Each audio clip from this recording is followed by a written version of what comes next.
Tollywood young hero Vijay దేవరకొండపై కేసు నమోదైంది. గిరిజనులను తీవ్రవాదులతో పోల్చారంటూ గిరిజన సంఘాలు ఫిర్యాదు చేయడంతో రాయదుర్గం పోలీస్ స్టేషన్లో ఎస్సీ/ఎస్టీ అట్రాసిటీ కేసు నమోదు చేశారు పోలీసులు.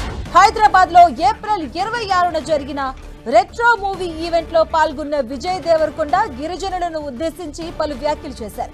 ఆ వ్యాఖ్యలు గిరిజనులను అవమానపరిచేలా ఉన్నాయని గిరిజన సంఘం నాయకుడు అశోక్ కుమార్ రాథోడ్ రాయదుర్గం పోలీసులకు ఫిర్యాదు చేశారు.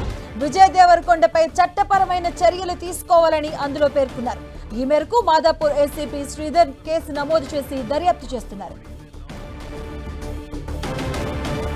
ఇదే అంశానికి సంబంధించిన పూర్తి అప్డేట్స్ మా కరెస్పాండెంట్ కిరణ్ అందిస్తారు. కిరణ్, మాధవి నటుడు విజయ్ దేవరకొండపై మరొకసారి గతంలో చేసిన వివాదాస్పద వ్యాఖ్యలకు సంబంధించి కూడా మరొకసారి తెర మీదకి వచ్చినట్టుగా చెప్పుకోవాల్సి ఉంది.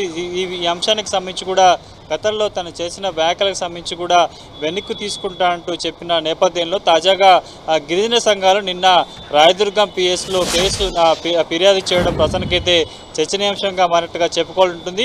ఏప్రిల్ 20వ తేదీన ఇటు రాయదుర్గం పిఎస్ పరిధిలోని జేఆర్సీ కన్వెన్షన్లో రెట్టో సంబంధించిన మూవీ సంబంధించిన ఆడియో ఫంక్షన్ జరిగి అందులో ఈ కొన్ని వ్యాఖ్యలు చేశాడు. ఈ వ్యాఖ్యలకు సంబంధించి కూడా గతంలో ఇటు గిరిజన సంబంధించిన తెగలు కొట్లాడుకున్నట్టు ఇండియా పాకిస్తాన్ సంబంధించిన వారు కూడా గొడవలు జరుగుతున్నట్టు కూడా చెప్పడం, తమను కలిసివేసినట్టు కూడా ప్రస్తుతం గిరిజన సంఘాలు ఆవేదన వ్యక్తం. దీనికి సంబంధించి గతంలో చాలాసార్లు కూడా అనేక ఫిర్యాదులు వచ్చాయి. కానీ దీనికి సంబంధించి ఆయన బహిరంగంగా మీడియా ముందుకు వచ్చి కూడా గతంలో తను ఆ ఆడియో ఫంక్షన్లో చేసిన ఏవైతే వ్యాఖ్యలు ఉంటే వాటిని కూడా తిరిగి ఉపసంహరించుకుంటాను, క్షమించాలంటూ కూడా చెప్పిన పరిస్థితి కనిపిస్తుంది. తాజాగా మరొకసారి నిన్న గిరిజన సంఘాలకు సంబంధించిన కొంతమంది రాయదుర్గం పిఎస్లో పోలీసులను ఆశ్రయించడం, లిఖితపూర్వక ఫిర్యాదు చేసిన నేపథ్యంలో కూడా దీనికి సంబంధించి గతంలో ఆయన ఆ ఫంక్షన్లో చేసిన ఏవైతే వీడియో టేప్స్ ఉంటే వాటి ఆధారం కూడా ఎస్సీ/ఎస్టీ సంబంధించిన అట్రాసిటీ కేసు నమోదు చేసినట్టుగా మనం చెప్పుకోవచ్చు. ఎందుకంటే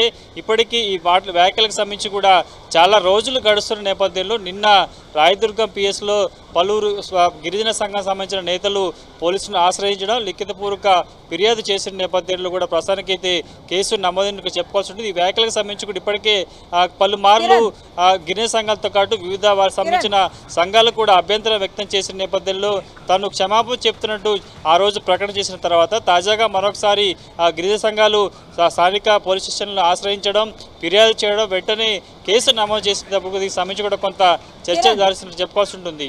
కిరణ్, అంటే విజయ్ ప్రస్తుతానికి ఎక్కడ ఉన్నారు? ఆయన ఈ కేసుకు సంబంధించి వారి టీం కానీ విజయ్ దేవరకొండ కానీ ఏమైనా స్పందించారా? ప్రస్తుతానికైతే ఈ కేసుకు సంబంధించి కూడా కొంత సమాచారం అయితే విజయ్ దేవరకొండ వర్షం నుంచి కూడా రావాల్సి ఉంటుంది. ప్రస్తుతానికైతే నిన్న ఈ సాయంత్రం సమయంలో కూడా పలువురు గిరిజన సంఘం నేతలు కూడా పిఎస్కి వెళ్ళి అప్పటి చేసిన వ్యాఖ్యలకు సంబంధించి కూడా ఖచ్చితంగా కేసు నమోదు చేయాలి. అందుకు సంబంధించిన కొన్ని ఆధారాలను కూడా పోలీసుల ఎదుట ఉంచిన నేపథ్యంలో వారు ఇచ్చిన ఫిర్యాదు మేరకు కూడా ప్రస్తుతానికైతే రాయదుర్గం పోలీసులు కేసు నమోదు చేసినట్టు తెలుసు. ఎందుకంటే ఈ వివాదానికి సంబంధించి కూడా చాలా రోజులు గడుస్తుంది. ఆ తర్వాత కూడా ఆయన కూడా క్షమాపణలు చెప్పారంటూ అనేక వార్తలు వచ్చాయి. కాబట్టి తాజాగా మరొకసారి ఈ వివాదం ఎందుకు తెర మీదకి వచ్చింది, ఎందుకు ఫిర్యాదు చేయాల్సి వచ్చింది, ఆ తర్వాత పోలీసులు ఏ సెక్షన్ల పరంగా అంటే ఏ ఆధారంగా ప్రస్తుతానికి విజయ్ దేవరకొండ మీద కేసు నమోదు చేశారని కొంత సమాచారం రావచ్చు. మనకు అందుతున్న సమాచారం ప్రకారం అయితే నిన్న సాయంత్రం పలువురు గిరిజన సంఘం సంబంధించిన నేతలు ఇచ్చిన ఫిర్యాదు మేరకు కూడా కేసు నమోదు చేశారు, ఎఫ్ఐఆర్ అయినట్టుగా మనకైతే సమాచారం ఉంది. కాబట్టి దీనికి సంబంధించి పూర్తి స్థాయిలో విజయ్ దేవరకొండ సంబంధించిన టీం ఏ విధంగా స్పందిస్తుంది ఏంటన్నది కూడా చూడాల్సి ఉంటుంది. Right, thank you Kiran.